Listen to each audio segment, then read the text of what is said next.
Bueno, entonces, pues vamos a comenzar con el siguiente tema, que en este caso ya es la parte medular, la parte importante. Bueno, no, todo es importante en realidad, más bien la parte fundamental, la primera de las dos partes fundamentales de lo que es el cálculo y es lo que vendría siendo la derivada, ¿sí? Bueno, pues bien, al inicio del curso comenzamos a ver lo que son las funciones.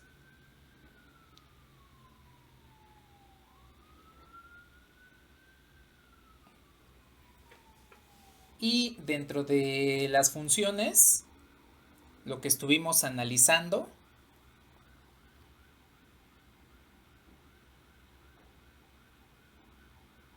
pues fueron sus características,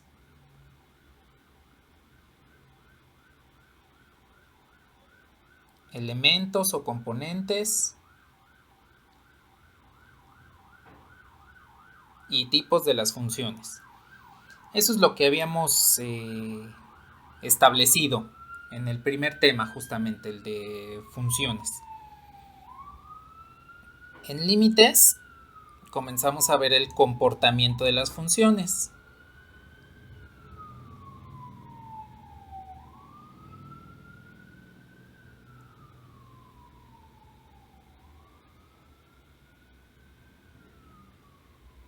En pocas palabras, si había, si teníamos la variable independiente,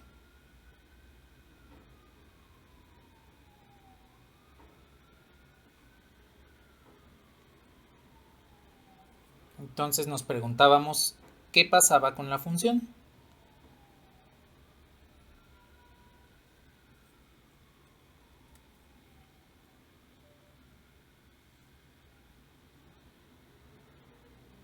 Lo voy a poner aquí, qué pasa con la variable dependiente, que es en sí la función. Eso es lo que habíamos establecido en estos dos temas. Primero en funciones, comportamiento de funciones, en este caso a partir de los límites.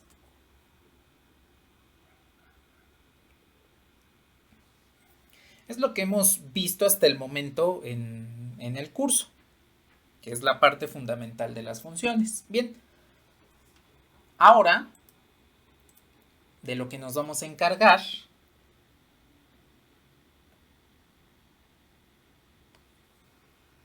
es del cambio en las funciones.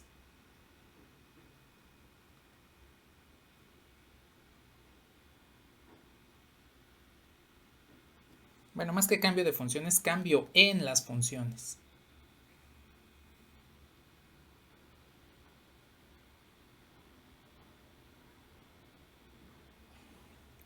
Bueno, ¿a qué me refiero con el cambio? Por ejemplo, voy a tomar en cuenta pues la gráfica de una función. Aquí pinto los ejes coordenados y una función que podría ser, no sé, esta. Entonces me refiero al cambio de una función si, por ejemplo, yo estoy aquí y me traslado hasta este punto. Entonces, cuando inicio aquí, pues inicio en, por ejemplo, un x1 y llego al punto final, pues tendré un x2. Entonces, lo que quiero analizar es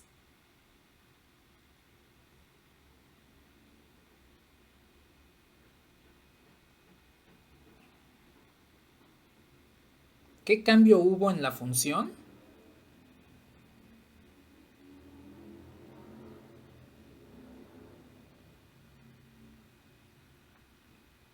al ir de x1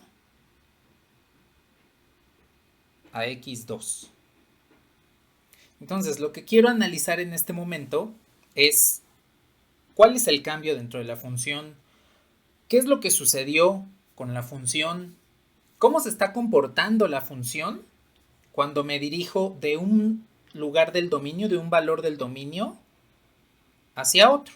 Entonces, eso es lo que quiero saber en este caso, lo que vendría siendo el cambio de funciones, ¿sí? Entonces, para ello, pues vamos a hacer uso de una propiedad importante que le vamos a llamar razón, razón de cambio. Pues bien, voy a poner una función un poquito más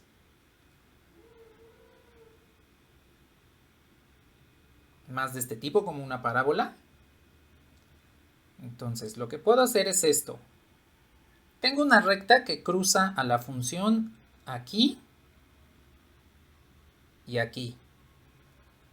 Bien, pues entonces, lo que puedo hacer aquí es saber la pendiente de esta recta. Y esto es lo que vamos a llamarle un incremento en X y un incremento en Y.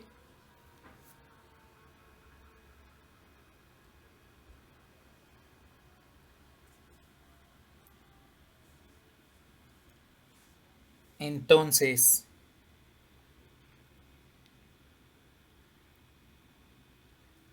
ya que tengo estos incrementos, ¿qué es lo que me está denotando? Pues que voy desde un punto, desde un valor x1 hasta un valor x2. Eso es lo que me denota el incremento en x. Y el incremento en y, pues que voy desde un valor y1 hasta un valor y2. Bien, de esta forma, lo que puedo hacer es calcular lo que es la pendiente de la recta.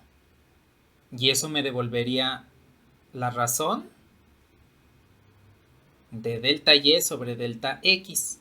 Así es como calculamos la pendiente de una recta, ¿no? Sería el valor de y2 menos y1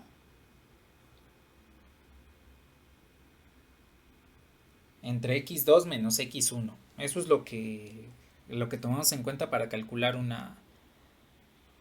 la pendiente de una recta, la cual me va a indicar cuál va a ser el cambio de esa recta conforme voy avanzando sobre el eje de las X, ¿no?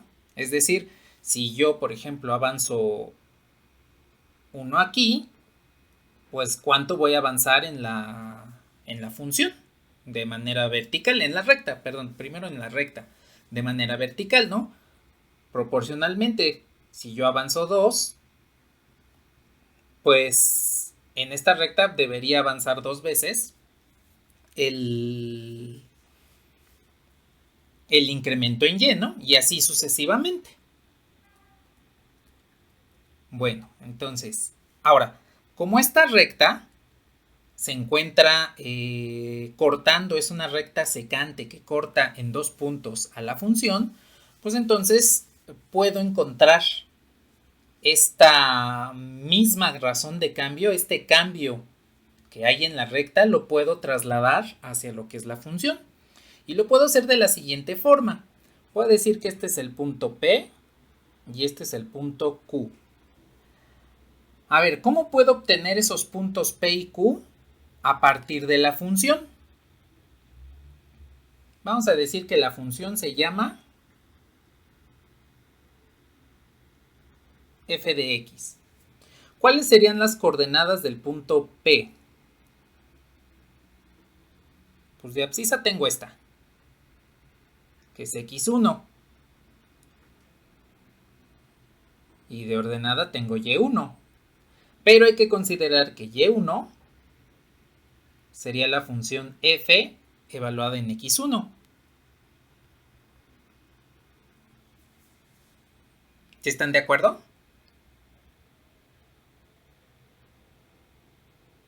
Bueno. A ver, si sigo este razonamiento,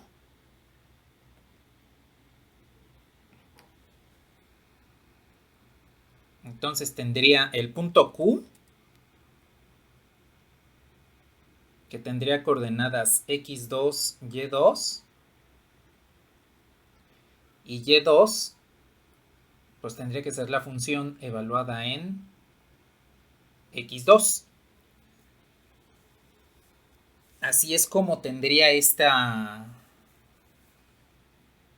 componentes de las coordenadas de los puntos P y Q. Entonces, lo que podemos hacer es este valor de y1 y y2 los podemos sustituir en la razón que me devuelve la pendiente. Ahí en el numerador tengo y2 menos y1, entonces y2 y y1 los puedo sustituir por su correspondiente f de x2, f de x1. Y entonces la pendiente de la recta secante a esa función, a la gráfica de esa función, vendría siendo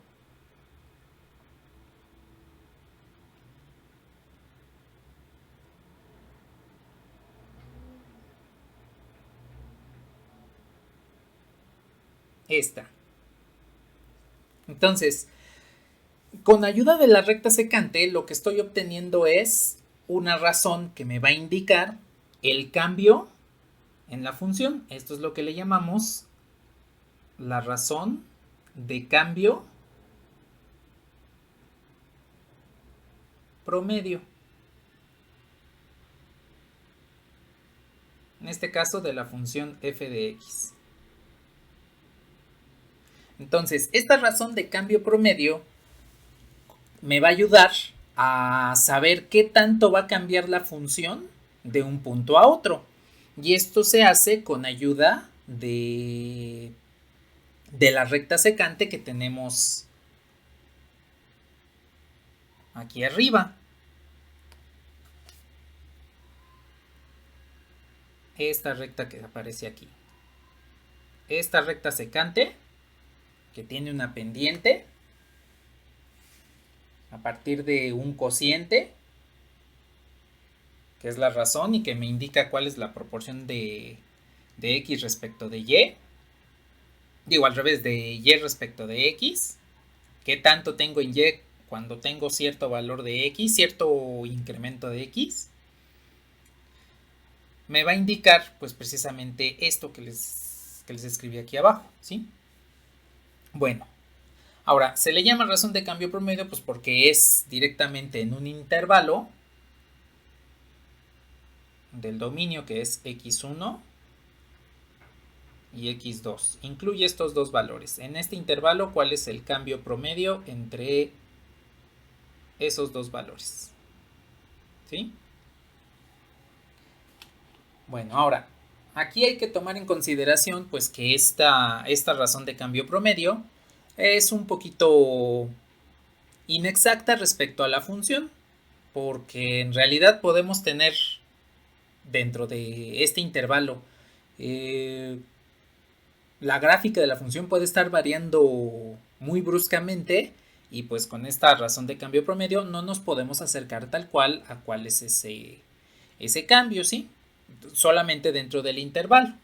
Bueno, esta razón la podemos manifestar, la podemos exponer de una forma más exacta cuando podemos manipular el incremento en x, porque si yo puedo manipular el incremento en x, pues entonces debido al cambio que sufre ese incremento, pues voy a verlo reflejado en el incremento en y, en lo que vendría siendo la función f. De esta forma, yo puedo definir que el incremento en x pues va a ser variable, lo puedo variar como yo quiera, y en consecuencia el incremento en y se va a ver afectado, ¿sí? Les voy a poner GeoGebra.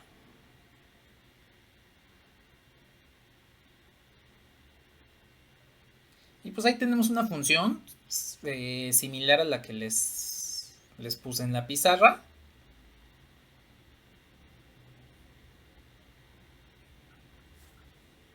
Nada más que aquí les puse un punto diferente. Les voy a poner Q.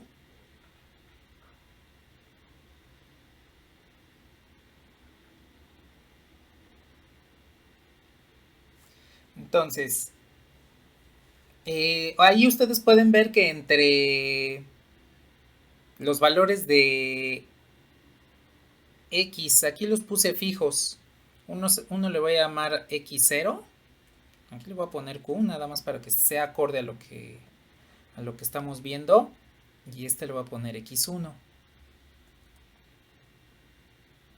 Ahí está, nada más cambié de nombre para que sea acorde a como lo tenemos en la pizarra. Bien, aquí lo que tenemos es pues, precisamente el punto P, el punto Q, nuestra recta secante, nuestro incremento en X y nuestro incremento en Y. Entonces, de acuerdo a como lo platicamos hace un momento, podemos encontrar la razón de cambio promedio de la función entre los puntos P y Q. Bueno, y como les dije, puedo manipular el incremento en X, que vendría siendo este delta X, de tal forma que ustedes pueden darse cuenta qué es lo que está sucediendo. Conforme voy haciendo más pequeño este incremento delta X, dense cuenta cómo el punto P se va acercando hacia el punto Q. Y la recta, que por ejemplo aquí se puede ver claramente que es tangente, es secante, corta en dos lugares a la gráfica de la función. Conforme voy haciendo más pequeño el incremento delta X, observen qué es lo que pasa con la recta. La recta, en lugar de volverse secante, llega un momento en el que se vuelve tangente porque nada más toca en un punto a la gráfica de la función. Eso es la definición de una recta tangente, ¿no? Que toque a una curva en un solo punto. Bien, pues aquí podemos darnos cuenta que es muy útil que nosotros estemos manipulando este incremento en X, porque eso quiere decir que puedo obtener el cambio no promedio, sino el cambio de punto a punto de la función. Es decir, si yo tengo a X1 y a X2 muy cercanos, prácticamente están uno después del otro, entonces podemos establecer de una forma más clara, podemos medir de una forma más exacta cuál es el cambio de la función cuando voy pasando de un punto a otro.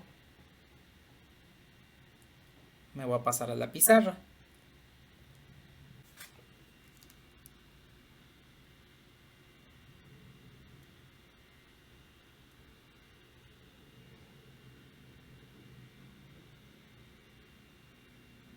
A ver, entonces, si yo tengo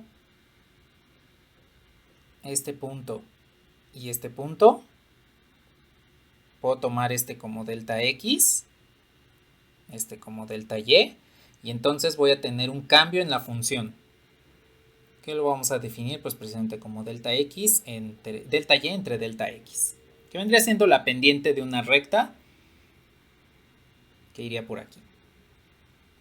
Bueno, a ver, ahora, con esto yo puedo definir el cambio que hay en la función, delta Y sobre delta X. Bien, pero ahora, ¿qué sucede si yo digo, pues, voy a poner con otro color para que se distinga del verde? Pues yo lo que quiero es medir de manera más exacta el cambio y ahora voy a utilizar este punto y este mismo de la recta anterior. Entonces yo puedo definir aquí este intervalo pequeño delta X y entonces este otro intervalo va a ser nuestro nuevo delta Y. Si yo trazo la recta secante,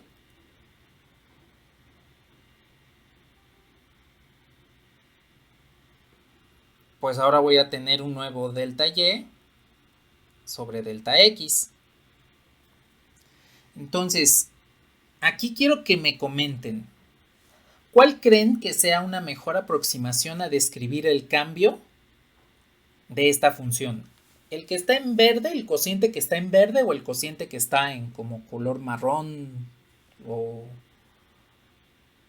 como entre rosa y café, no sé? ¿Cuál creen que me describa de mejor forma el cambio que sufre? Ajá, exactamente. El rosa me designa de mejor manera, me mide de mejor forma el cambio en la función. Bueno, pues entonces, ¿qué fue lo que hicimos para poder ajustar esa medición? Hicimos lo siguiente. Acercar más los puntos exactamente. Si yo tenía en un inicio el delta X, cuando acerqué los puntos, pues lo que sucedió fue que este delta X lo hice más pequeño. Entonces el delta X en color verde lo hice más pequeño para que me devolviera el delta X en color rosa. Y puedo hacer lo mismo, no sé, poner un delta X todavía más pequeño y que lo puedo definir, por ejemplo, por aquí. Y entonces acá tendría otra recta.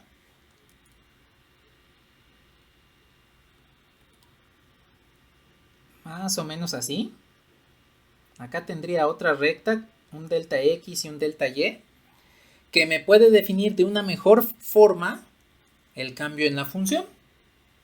Entonces, lo que estamos haciendo aquí, al hacer más corto el delta X, es acercarlo a cero. Eso es lo que estamos haciendo. Cuando yo haga más pequeño este delta X, voy a medir de una mejor forma el cambio que hay en la función y a partir de este momento, pues puedo definir, puedo introducir, mejor dicho, el concepto que vimos en el tema anterior sobre límites. Cuando yo me voy acercando hacia un valor, no lo alcanzo, pero me voy acercando hacia un valor. Entonces, en este caso, el delta X yo lo voy a ir acercando a cero. No voy a llegar a cero, porque entonces no habría cambio, pero me voy a ir acercando, lo voy a hacer este incremento cada vez más pequeño, o como se dice, infinitamente pequeño, de tal forma que cada vez voy acercándome más a cero, y entonces podría calcular lo siguiente.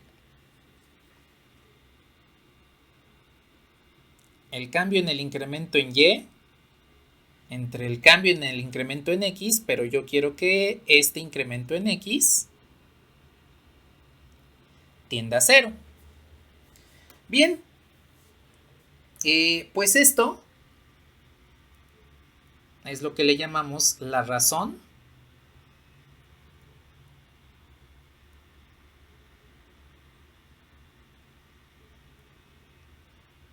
de cambio instantáneo. Es decir, que con este límite yo puedo calcular cuál es el cambio de la función de un punto a otro. Eso es lo que puedo hacer con la razón de cambio instantáneo, ¿sí? Bueno. A ver, quiero preguntarles del bachillerato. ¿Esto no les parece familiar?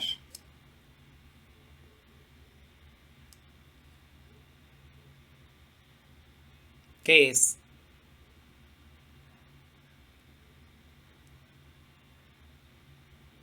Ajá, exactamente. Es la definición de lo que es la derivada. Pero para que tengamos la definición correcta de la derivada, solo voy a hacer unos pequeños cambios. El delta y sería lo mismo que f de x2 menos f de x1. Y ahora, para que pueda considerar a x2, pues yo puedo definir que ese valor x2 lo puedo alcanzar al sumar a x1 un incremento delta x. Y lo podemos sustituir precisamente aquí. Ahora, aquí estoy utilizando pues dos puntos en particular. Si yo quiero utilizar un punto genérico en todo el dominio, pues entonces este tendría que sustituirlo no por x1, un valor específico, sino por un valor x general, x más delta x. De tal forma, aquí nada más voy a colocar que x1 es un valor general x. De tal forma que delta y me quedaría como f de x2, pero x2 es x más delta x menos f de x. Bien.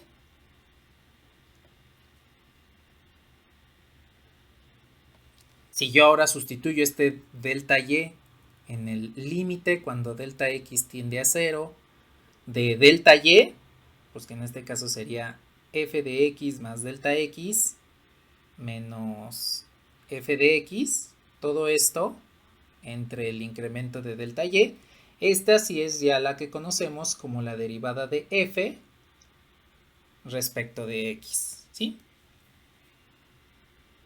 Esta ya sería la definición completa de lo que es la derivada.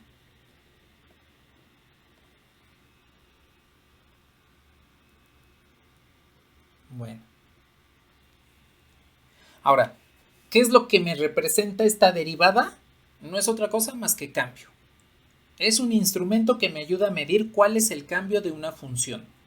Y ese cambio lo puedo establecer a partir de la pendiente de una recta, que en este caso va a ser tangente a una curva, tal cual como lo establecimos hace un rato, ¿sí? Dense cuenta que esta definición me ayuda ya no solamente a saber lo que es una función o saber hacia dónde se dirige la función al momento de estar variando el dominio, ¿sí? Aquí lo que ya me está indicando es saber cuánto va a cambiar la imagen de una función cuando yo cambio el dominio de la función. En este caso es cuando incremento el dominio de la función. Si yo incremento el dominio de la función, ¿cómo se va a ver reflejado ese cambio en la imagen? Esto es lo que me representa la derivada. La derivada siempre nos va a denotar cambio.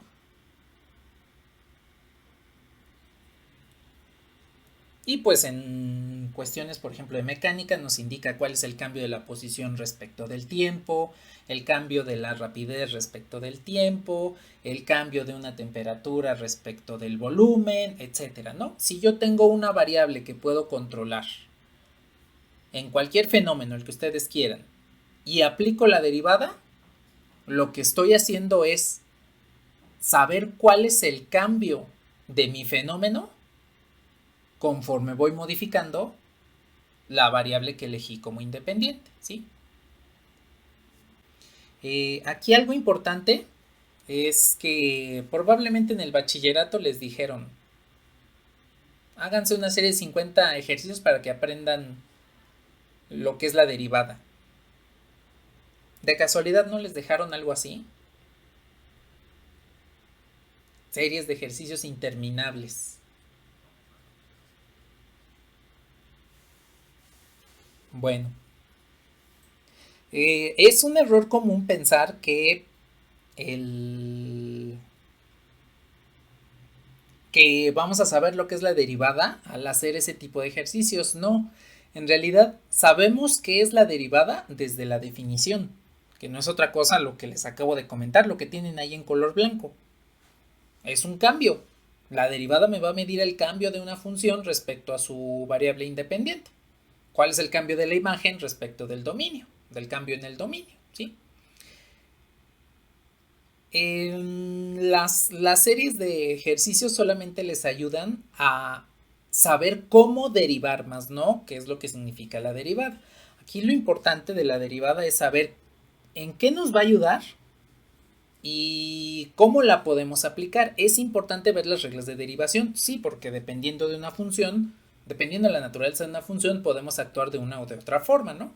Pero así, lo importante de este concepto, súper importante en toda la ciencia, es el saber qué significa y en qué nos puede ayudar. Entonces, este tema lo vamos a dividir en dos secciones. La primera sección va a ser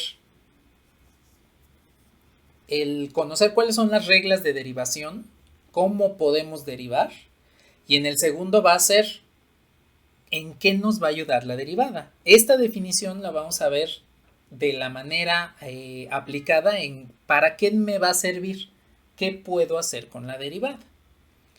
Ahora, básicamente podemos establecerlo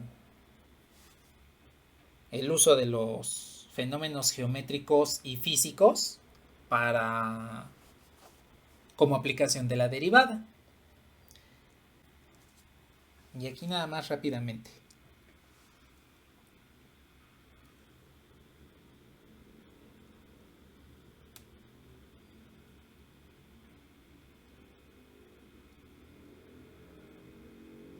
Es una interpretación rápida de lo que es la derivada. Bueno, ya sabemos que es cambio. Y lo primero pues es un cambio geométrico, definido a partir de la pendiente de una recta.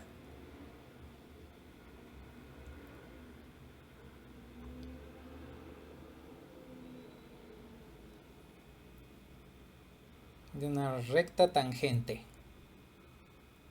Así lo voy a dejar nada más, de una recta tangente. Porque recordando que si yo tengo la función, algo así, entonces yo puedo definir en este punto una recta tangente. Y pues justamente aquí su pendiente pues me va a decir qué tanto va a cambiar esta función cuando incremento su variable independiente. Y entonces geométricamente me denota una recta tangente en el punto que estoy analizando, ¿sí? Esta es la interpretación geométrica de la derivada, que es un cambio de manera geométrica, utilizando una recta, la pendiente de una recta. Ahora, la otra interpretación pues es un cambio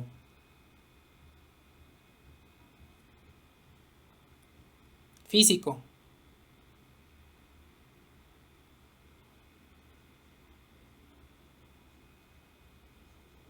Y entonces esto me va a denotar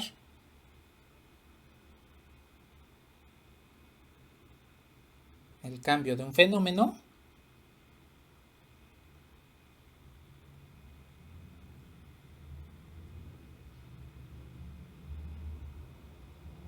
al cambiar una variable.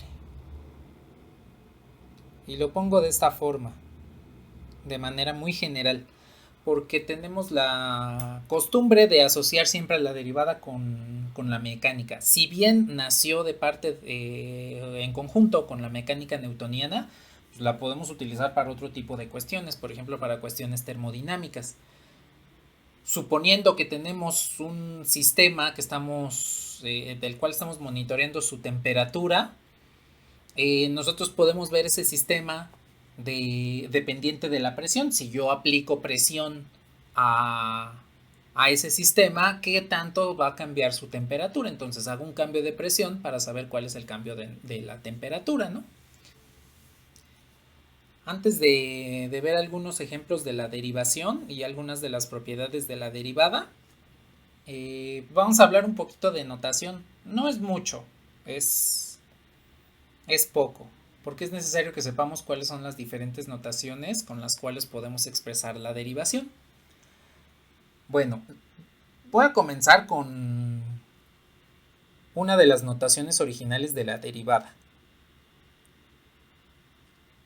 que sería esta.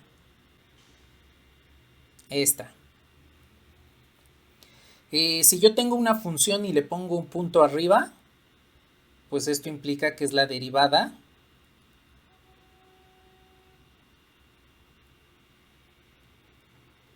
en notación de Newton.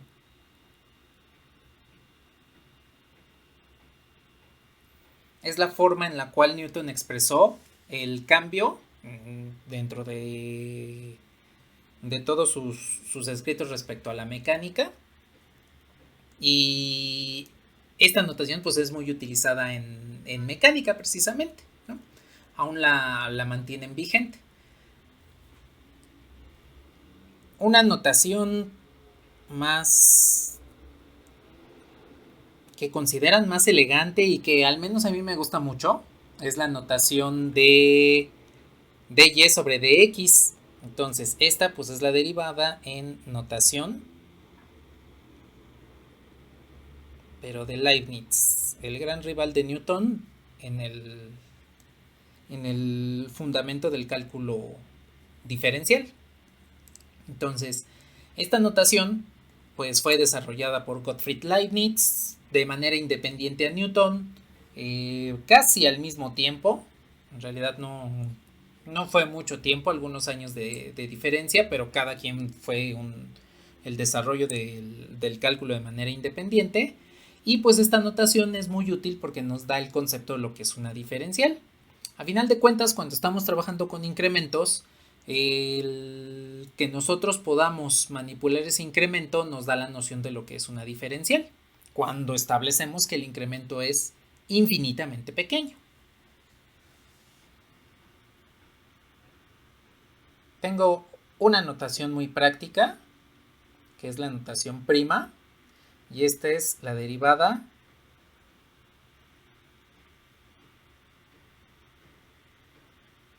en notación de Joseph Lagrange. Entonces, este tipo de representaciones de la derivada de f' con una prima, un apóstrofe como una prima, es útil cuando estamos trabajando, por ejemplo, con ecuaciones diferenciales que no son de variables separables.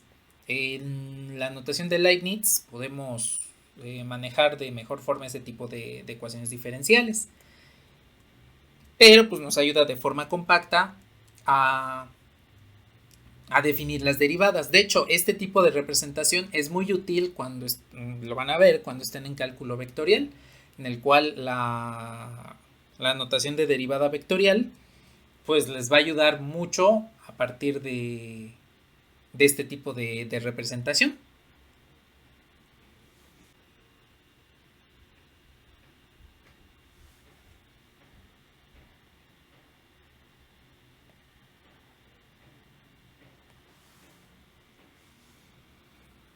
Tengo esta notación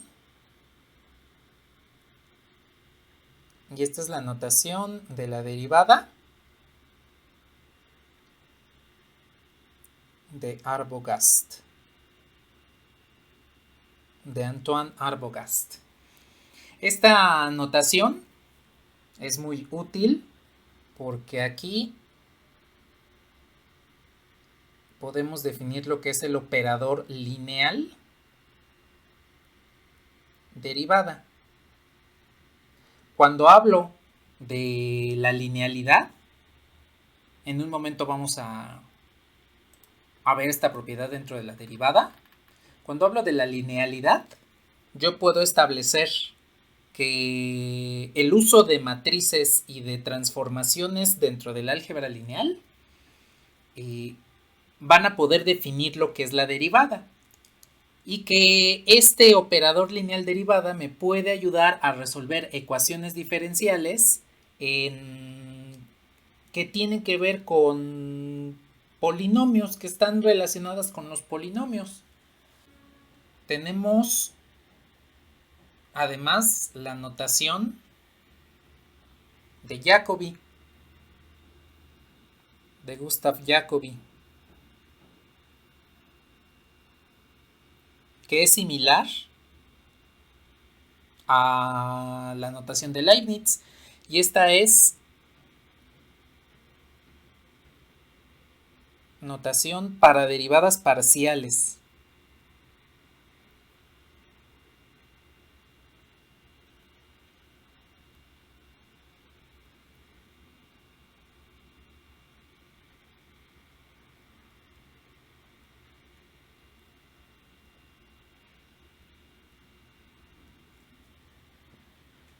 Esta notación pues es fundamental en el estudio de las derivadas parciales, en el cual ahora no solamente tenemos una variable, sino que tenemos 2, 3, 4 variables independientes. Es lo que se conoce como funciones multivariable.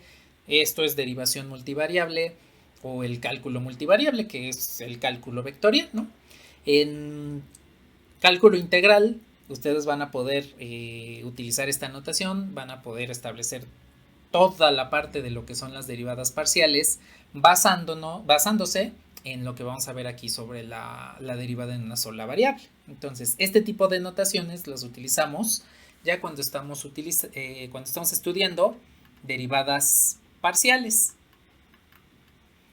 Y otra notación de derivada también parcial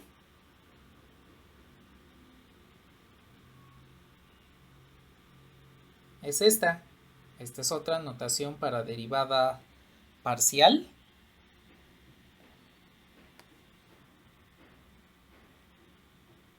De Leonhard Euler. Euler dirían los alemanes. Entonces, este tipo de notación está basada en la notación de Arbogast, pero aquí va a considerar el indicar de manera explícita cuál es la variable sobre la cual se está derivando. Algunas otras notaciones también de Euler que se basan en la anterior, pues son esta y esta. Particularmente esta que está aquí, pues se utiliza para una sola variable, aunque también la pueden utilizar para derivadas parciales.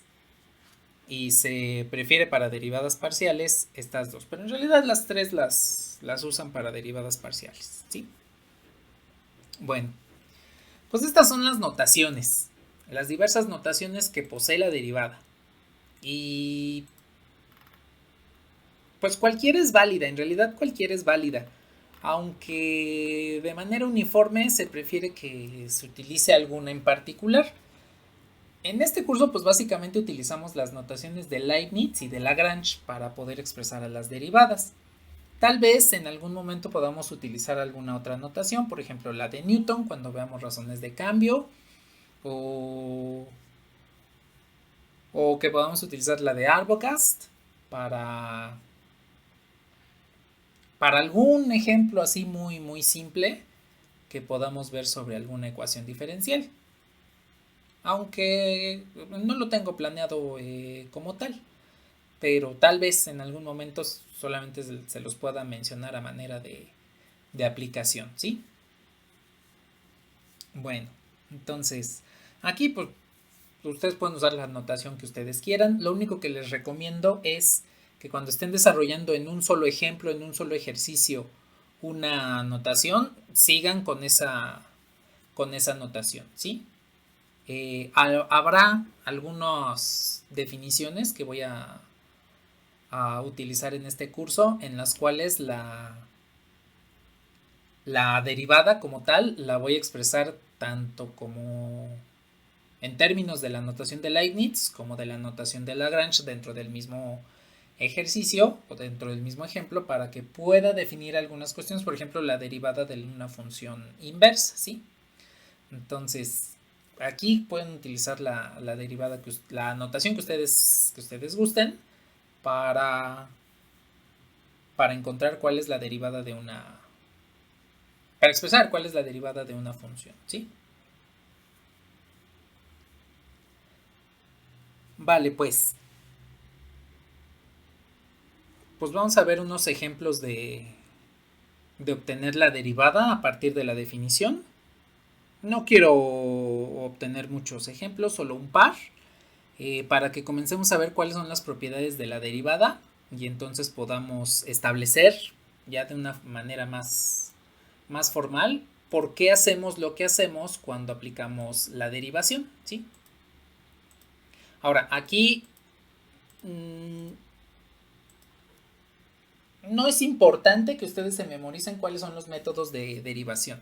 Lo importante es que ustedes sepan de dónde viene y que todos esos métodos de derivación les van a indicar cuál es la forma de obtener el cambio de una función respecto de su variable independiente, ¿sí?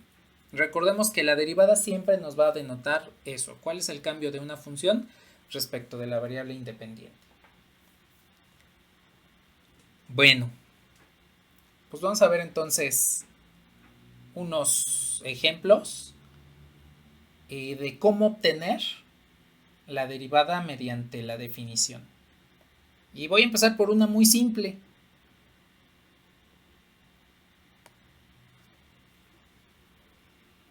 Que vendría siendo la derivada de la función constante.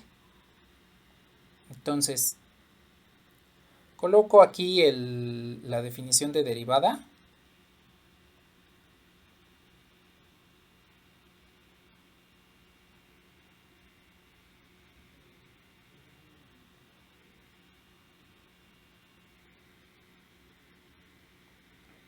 La voy a poner en este momento como notación de Lagrange, de esta forma.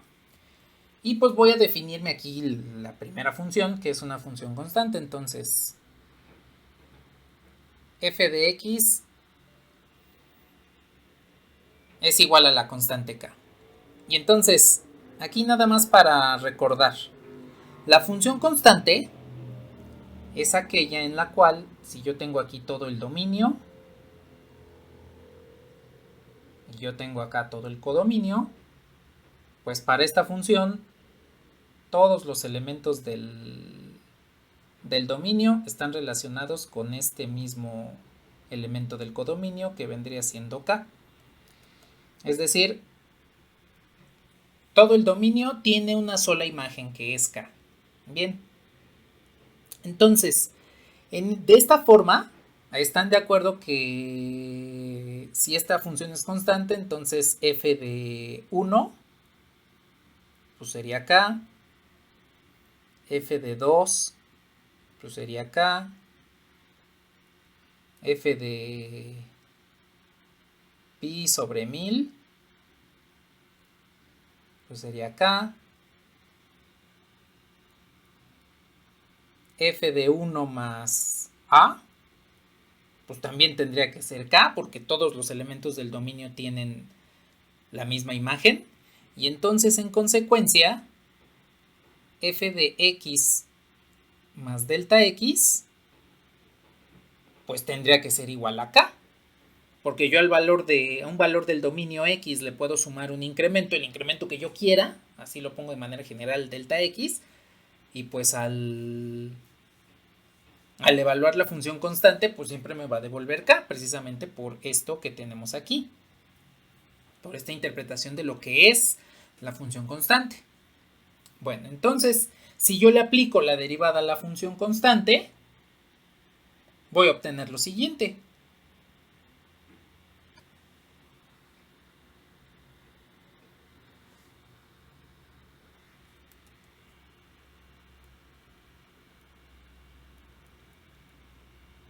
F' de x pues sería el límite cuando delta x tiende a 0 de f de x más delta x, que sería esta, pues entonces es k, menos f de x, pues que es la función original que tenemos aquí arriba, entre delta x. Y pues en consecuencia vamos a tener que el límite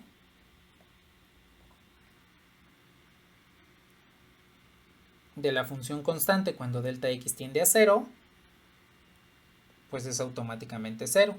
Y de esta forma pues corroboramos que la derivada de una constante, de una función constante, es 0. Cuando derivamos una constante pues siempre nos va a devolver 0.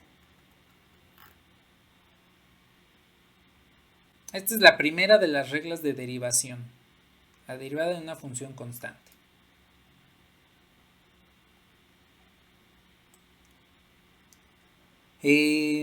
A partir de aquí, nada más voy a demostrar un par de reglas de derivación. Y el resto nada más las voy a enunciar. En las lecturas que vaya sacando en estos días, ahí les voy a indicar la demostración de algunas otras reglas de derivación.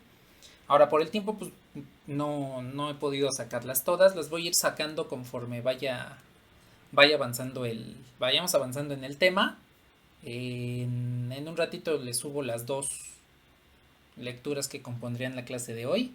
Y yo esperaría que mañana y el fin de semana ya tengan las lecturas correspondientes a la clase que vamos a ver mañana.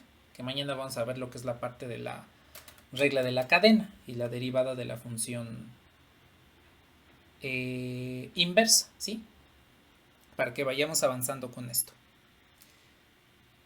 Bueno.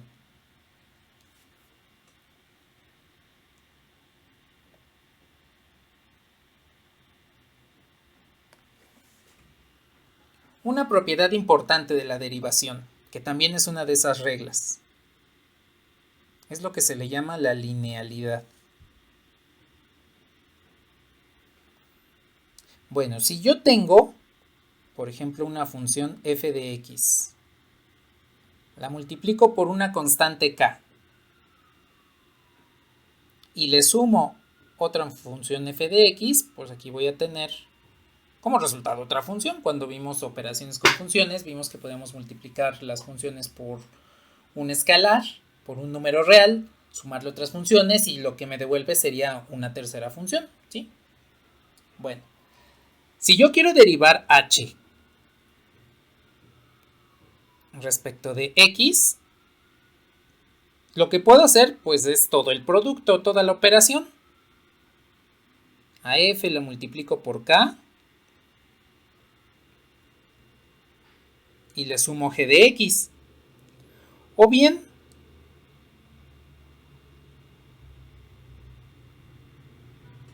puedo sacar el escalar de la derivada y separar la suma de funciones y de todos modos voy a obtener la misma derivada. Esto es lo que le conocemos como la linealidad.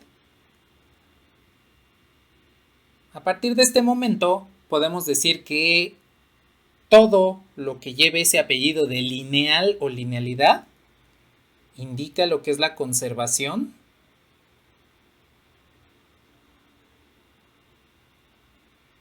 de suma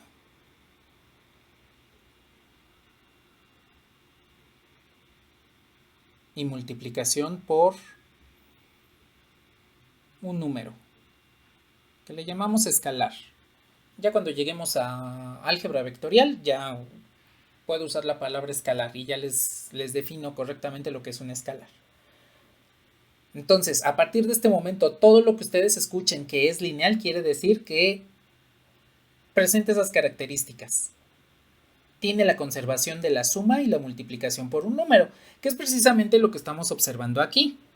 Entonces, yo puedo sumar dos funciones, cada una multiplicarla por un número real, o las dos por el mismo número, o solo una por el número. Y entonces, cuando yo quiera derivar, puedo separar la suma y esas constantes, esos números reales, los puedo sacar de la derivada.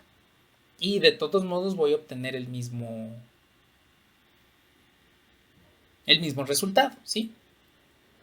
Entonces, esta propiedad es importante porque nos ayuda a definir el concepto de operador lineal en el cálculo diferencial.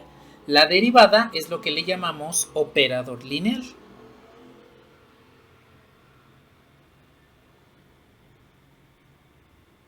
Los operadores lineales nos van a ayudar a definir algo que se conoce como valores y vectores propios, y esos valores y vectores propios pues nos van a ayudar, por ejemplo, al movimiento armónico simple, nos van a ayudar a encontrar la solución de un sistema de ecuaciones diferenciales, a obtener la solución de un sistema de ecuaciones en diferencias, nos van a ayudar incluso a buscar en Google, también nos pueden ayudar a buscar en Google, etcétera, ¿sí? Son muchas aplicaciones dentro de ese concepto de los valores y vectores propios que son importantes en álgebra lineal, ¿sí? Bueno, pero aquí hasta el momento nada más nos interesa saber que la derivada es un operador lineal y que eso quiere decir que se conserva la suma de funciones y la multiplicación de una función por un número real, ¿sí? Pues vamos a ver. Tenemos otra regla de derivación.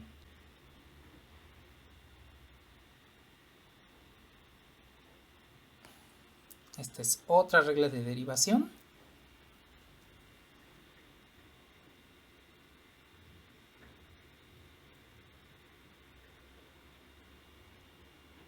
Y es el producto de funciones. Entonces yo tengo la función h de x como el producto de la función f de x por g de x. Bueno, probablemente se acuerden de esta regla de derivación. Si yo quiero obtener la derivada de h respecto de x, pues lo que tengo que hacer es la primera función, la multiplico por la derivada de la segunda y le sumo la segunda función multiplicada por la derivada de la primera. Y entonces así es como tendría definido lo que es la derivada del producto de funciones. Este es importante porque esta nos va a ayudar a definir lo que vendría siendo la regla de derivación del cociente. Esa la vamos a ver mañana ya que veamos la regla de la cadena, que no es otra cosa más que la derivada de la función composición, ¿sí? Entonces, la demostración de esta regla de derivación la van a tener al rato en Moodle, en las lecturas que les voy a subir en un rato que termine la clase, para que de ahí observen de dónde es que viene esta regla. No la quiero hacer aquí porque es un poquito larga y pues por las limitaciones de la pizarra, de esta pizarra, no se va a poder ver el desarrollo así completo de manera extendida. Para que no tengamos ese problema de que ahí lo tengo que ir bajando de renglones, ¿sí? Entonces, la derivación de la deducción, la demostración de dónde viene esta regla de derivación, la van a tener en las lecturas. Lo que vamos a hacer, pues, es aplicarla una vez que veamos la siguiente regla de derivación, que vendría siendo derivada de la función potencia.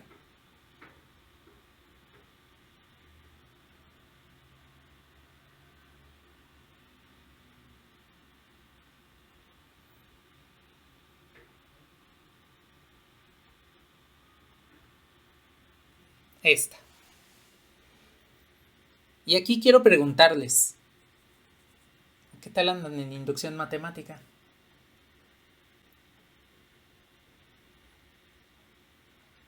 Bueno, entonces, lo que voy a hacer aquí es obtener la derivada de la función potencia mediante esta regla de derivación del producto de funciones y la inducción matemática.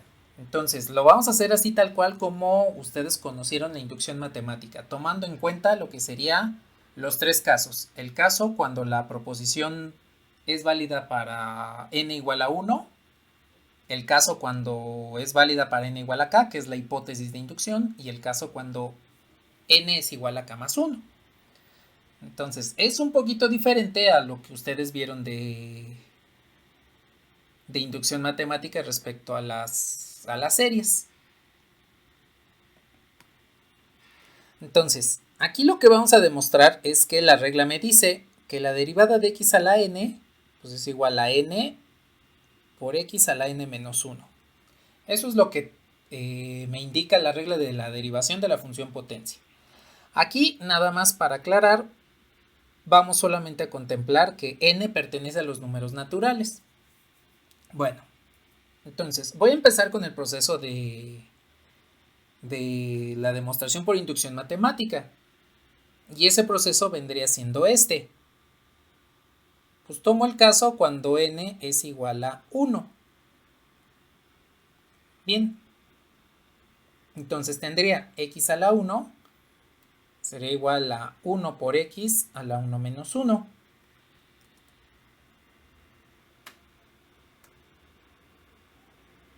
Entonces esto me quedaría x a la 0.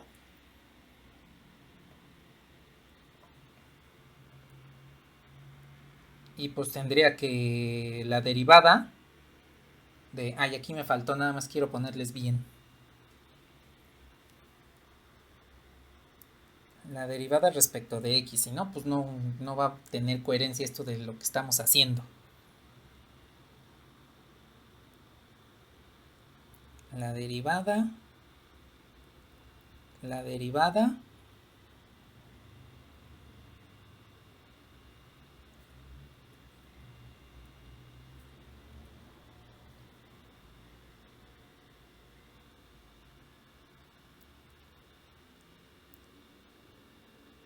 y la derivada. Ahí está. Entonces, tengo aquí que mi proposición me dice que la derivada de x a la n respecto de x es igual a n por x a la n menos 1, y en el primer caso pues me devuelve que la derivada de x es igual a 1. Ahora, aquí para completar esto voy a obtener por la regla de los 4 pasos, por la definición de derivada, lo que es la derivada de x, para que verifiquemos que efectivamente se cumple el caso, porque recordemos que en inducción matemática, si el primer caso no es válido, entonces automáticamente no es válida la proposición. Entonces, voy a tomar la derivada de x respecto de x, pues va a ser el límite cuando delta x tiende a 0 de la función incrementada, es decir, x más delta x menos la función original, y todo esto dividido entre delta x. Entonces voy a utilizar esta derivada, simplifico estas dos,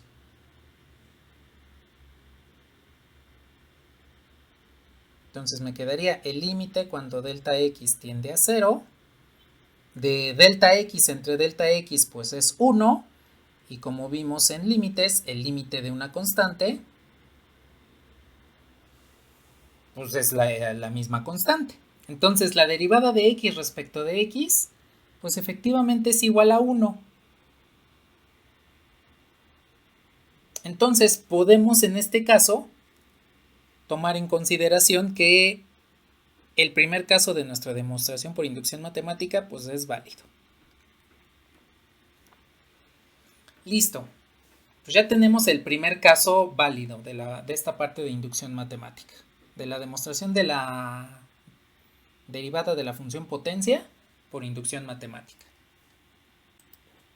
A ver, ¿sí queda claro esto que acabamos de comentar?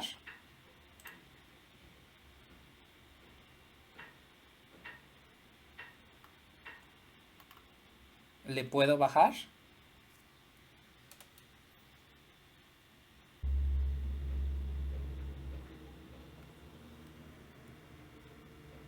Bueno, entonces ahora, siguiente paso de inducción matemática. El caso de la proposición cuando n es igual a k. Entonces, tomaría la derivada respecto de x de x a la k, tendría que ser igual a k por x a la k menos 1. Y esta, por ser nuestra hipótesis de inducción,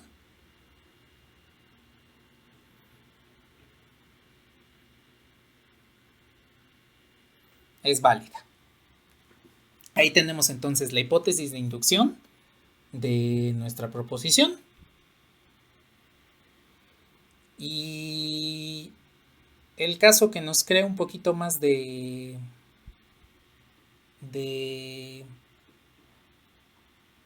problemas, pues vendría siendo la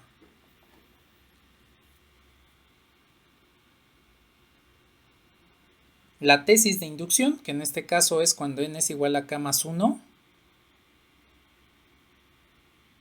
Pues esto es igual a k más 1 por x a la k más 1 menos 1. Y pues 1 menos 1 me devuelve 0. Entonces este nada más me queda como un exponente k. Bien. Pues con esto lo que vamos a hacer es modelar esta tesis, esta es la tesis de inducción, de tal forma que se parezca a la hipótesis y entonces podamos realizar una sustitución. Lo que voy a hacer es trabajar del lado izquierdo, con la derivada de x a la k más 1, y voy a utilizar las leyes de los exponentes para escribir a la derivada respecto de x de la función x a la k más 1 de esta forma. Entonces recordemos que cuando los números tienen la misma base, lo único que hacemos es sumar los exponentes. Entonces yo puedo separarlos y lo que hago es separar los exponentes. Cada exponente se va a uno de los factores. K lo asocia a x y 1 pues lo asocia a la misma base, que es x. Bueno, ahora, ¿qué es lo que voy a hacer? Pues voy a aplicar la derivada del producto que vimos hace un rato. Y entonces la derivada del producto vendría siendo la primera, que es x a la k, por la derivada de la segunda, más la segunda por la derivada de la primera. Y ahora, recordemos que hace un rato habíamos demostrado que la derivada de x respecto de x pues es 1. Entonces me quedaría x a la k por 1, pues es x a la k, más x por la derivada de x a la k respecto de x. Y resulta que este elemento que tenemos aquí, lo tenemos aquí arriba, porque es la hipótesis de inducción. Este que tengo aquí en un cuadrado verde es el mismo que tengo aquí abajo. La derivada de x a la k respecto de x. Entonces lo que voy a hacer es, esta igualdad la voy a sustituir aquí abajo. De tal forma que yo puedo derivada de x a la k respecto de x, lo puedo sustituir por la parte derecha de la hipótesis. Entonces, en la parte derecha de la hipótesis tengo pues hago la sustitución. Por k a la x a la k menos 1. Bueno, ahora reduzco los términos. X a la k pues se queda igual. Más, si yo hago el producto de esta x por x a la k menos 1, pues el coeficiente sigue siendo k. Y por leyes de exponentes me quedaría x a la k menos 1, que sería este exponente, más 1, que sería el exponente de aquí. Bueno, pues estos se simplifican para que me devuelva 0. Y entonces de este lado obtengo que puedo factorizar x a la k. Me quedaría 1 más k, que multiplica a x a la k. Y esto, pues es precisamente el término derecho de la tesis que queríamos demostrar.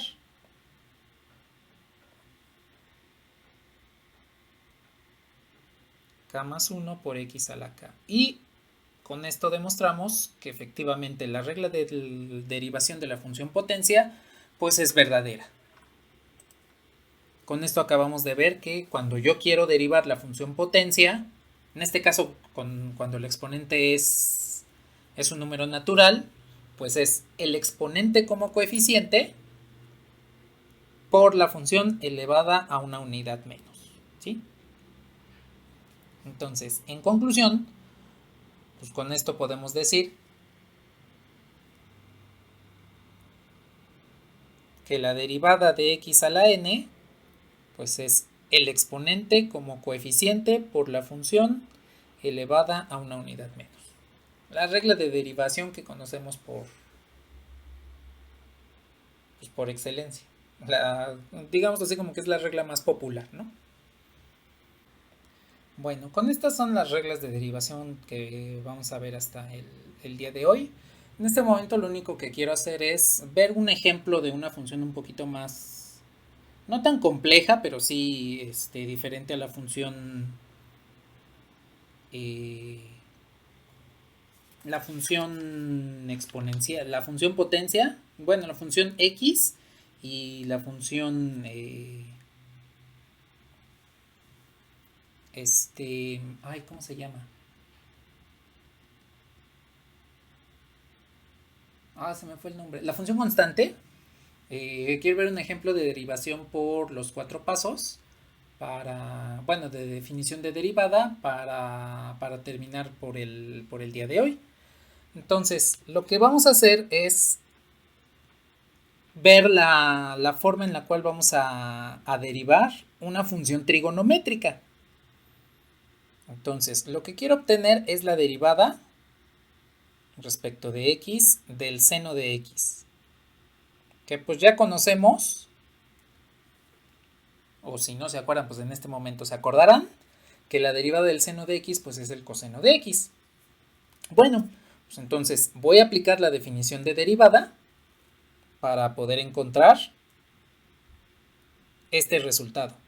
Ahora, aquí nada más voy a tomar en consideración que y es igual al seno de x para que nada más ponga de esta forma de y de x a la definición completa. Entonces, si yo calculo el límite cuando delta x tiende a 0 de y de x más delta x menos y de x, todo esto dividido entre delta x, que es la definición de la derivada tal cual, aplicada ya a esta función y, pues debo obtener lo siguiente. Bueno, pues primero, la función la evalúo en x más delta x menos el seno de x entre delta x. Si evaluamos directamente el límite, obtenemos la indeterminación de 0 sobre 0. Entonces, lo que vamos a hacer es manipular el numerador para poder evitar esa indeterminación, la de 0 sobre 0. Bueno, la manera más fácil de hacerlo, pues es manejar este elemento, el seno de x más delta x, mediante la identidad trigonométrica del seno de la suma de ángulos. El seno de la suma de ángulos, recordemos que es el seno de x, el seno del primero por el coseno del segundo, más el seno del segundo por el coseno del primero. Y nada más voy a mover este. Un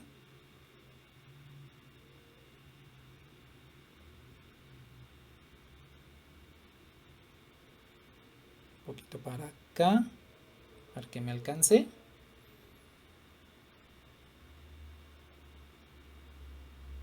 Y lo mismo este.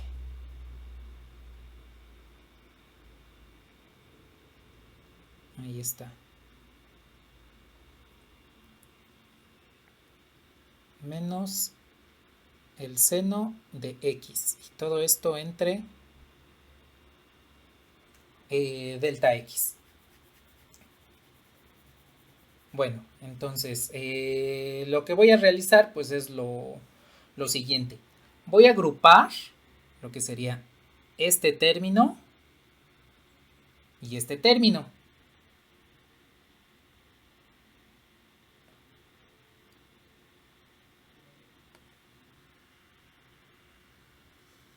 De tal manera que esto me va a quedar de la siguiente forma.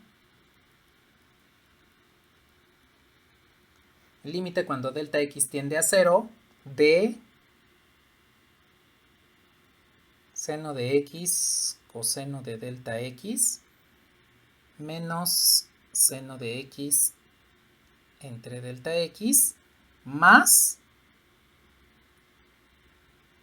es más, lo que voy a hacer es, como voy a tener una suma, bueno, antes de hacerlo de esta forma, solamente voy a separar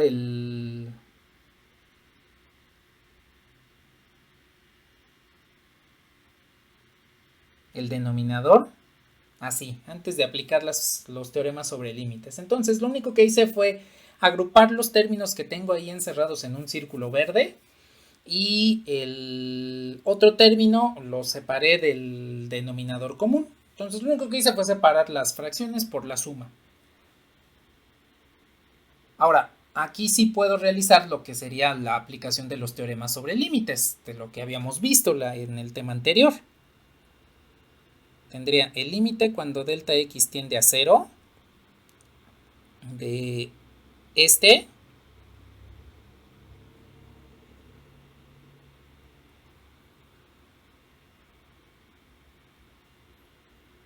más el otro límite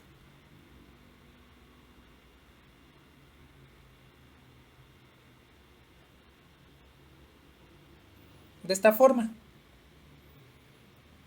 Bueno, de hecho, si ustedes se dan cuenta, ay no, con este no es. Aquí puedo factorizar el seno de x, pero lo voy a factorizar con el signo negativo, de tal forma que voy a obtener lo siguiente.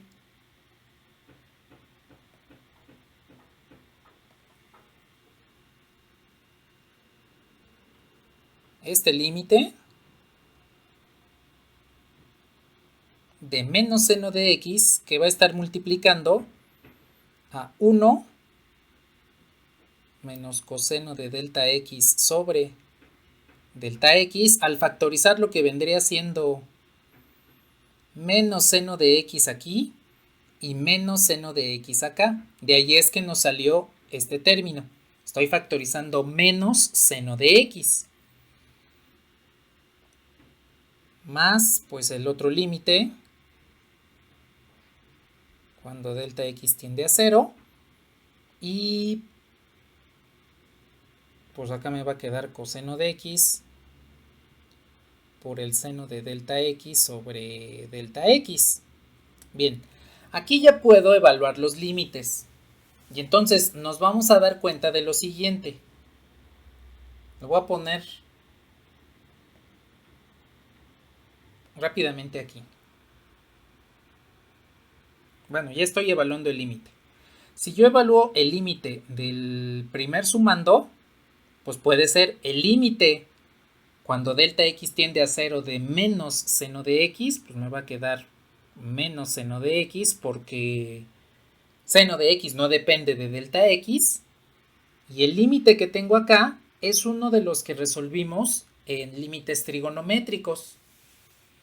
Les va a aparecer aquí ya cuando suba el vídeo en YouTube, les va a aparecer la pestañita para que recuerden cuánto vale ese límite, ¿sí?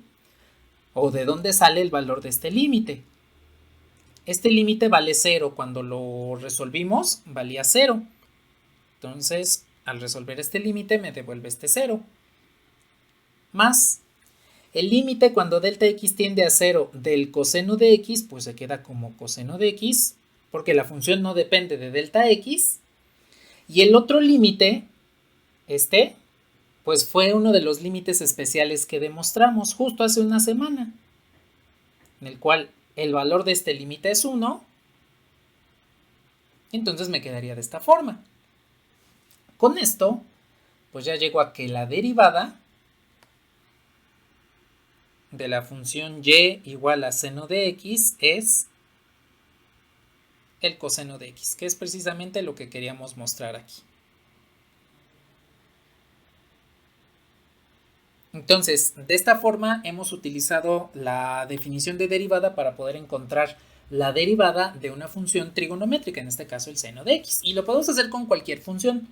Obviamente no lo hacemos de esta forma, porque para eso tenemos las reglas de derivación.